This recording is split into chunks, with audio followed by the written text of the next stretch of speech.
24/7 at WGCH.com. WGCH News Center Times coming up on 8:22. I'm joined now by Bill Liberis with Stamford Dollars for Scholars, and it's that time of year. We had the Greenwich Scholarship Association in was last week or the week before, talk about their scholarship deadline. Bill's in now with the Dollars for Scholars in Stamford. Good morning, Bill. Good morning, Tony. It's a pleasure to be here today.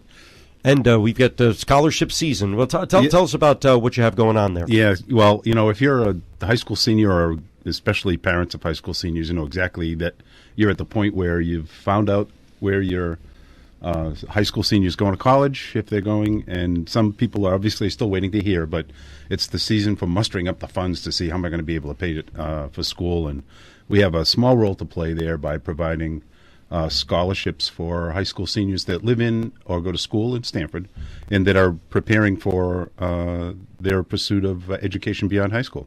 All right, so when is the deadline to apply? Well, it started in January, and the deadline, the application window is open until the 11th of April. So this is the time to be going to StamfordDollarsForScholars.org, and there's a tab there for parents and students. Click on that tab, get yourself an ID and password, and fill out an application.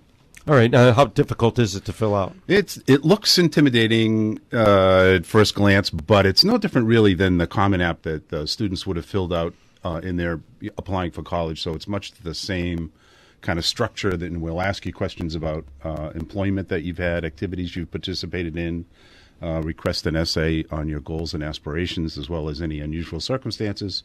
And, of course, we put a premium on scholastic performance and scholastic aptitude, as well as the recommendations that you get from your teachers. All right, so once the application deadline passes on April 11th, what happens then from your standpoint? Well, I have the luxury of being the chairman of the awards committee, and we get to read them all and score each category. It's done on a blind basis, so we don't know who the scholars are, and we score them all and try to match up the many applications that we have with the many scholarships that we award. So this is one of the cool features of StamfordDollarsForScholars.org is that we have 26 scholarships this year. We'll be giving away $63,500, which is a fairly significant improvement over what we've been able to do in our first 3 years in existence. And we have a new format this year with sort of a graduated renewable scholarships, if you think of it. So we'll give away a $10,000 scholarship. We have 3 of them planned for this year. And the first year is a $1,000 scholarship. Second year, $2,000. Third year, $3,000. Fourth year, $4,000. So what this does is it, I believe, creates an incentive for the students to continue to pursue their education.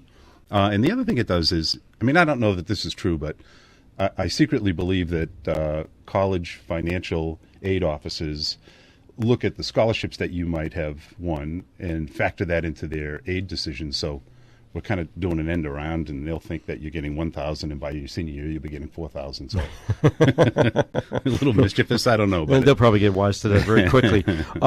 What do you judge the scholarships on, and are there different ones that you have these quirky ones that somebody who's I don't even I'm just making this up, somebody has a name with 15 letters gets those types of things that you hear about. We have Eastern Land Management gives us a scholarship for a student that's going to pursue a career in horticulture. So it can be exciting trying to find somebody who's already figured out that that's what they want to do.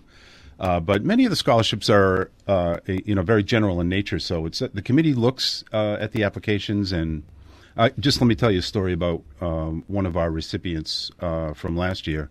A young woman working a part-time job, had stubbed her toe academically, but was got herself on the right track and was now making the honor roll. And the stubbing of her toe, part of that, what was in the mix was, the birth of her daughter when she was 14 years old. So she's, filling out the application, writing an essay at 17 as the mother of a 3-year-old. And that's the kind of thing where you don't have a category that says, I'm looking for somebody who has suffered some dire, unusual circumstances, but has still managed to pursue their dreams. But you see it and it jumps out at you. Can you tell me her name? Asia Curry. Yeah, she's going to Norwalk Community College right now. We're helping to finance that. Fantastic. Now, once these students get into college, are there certain criteria or certain grades or whatever they have to maintain to keep their scholarship in good standing?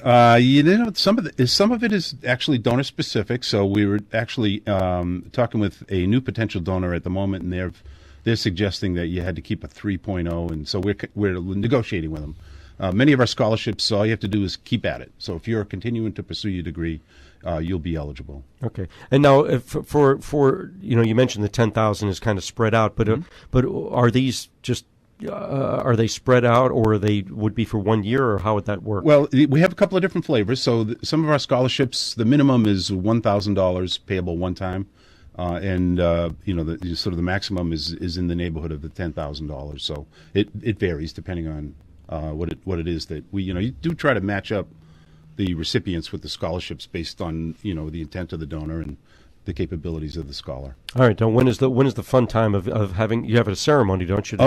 We do, and it's really lovely. We get the auditorium at UConn Stamford in downtown Stamford. It's the Monday night, the 1st of June, and we do put in a fair amount of effort to make the recipients feel special with a big picture on the overhead screen and announcing where they're going to school, and you can see the parents in the audience that are just beaming as we call the recipients up on the stage and have a little photo op and give them a certificate that goes along with the scholarship. Great. And you get to give out the scholarships yourself? Yeah. Well, you know what? I'm actually manning the podium and trying to match up the donors and the scholars, and I leave to our very capable president, Gary Freeman, will be in charge of glad handing and doing the photo ops. All right, great. So, and then, Bill, I guess later in the year we'll talk about the the golf tournament that raises a lot of the money you have, right? Pencil in September 21st, Tony, and join us at E. Gaynor Brennan in Stamford. It's a very important fundraiser for us. And thank you for mentioning that, because for those of you in our listening audience that are in a position to be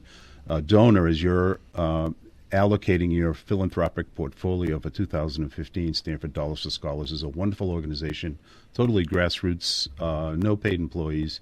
Every penny goes to students. We'd love to be on your list. All right, great. We'll look for. Well, actually, not too much, because that'll be the end of the summer. But that's okay. We're just getting into spring now. But that'll be 6 months from now. Bill, good to see you. Thanks for joining us. Thank you, Tony.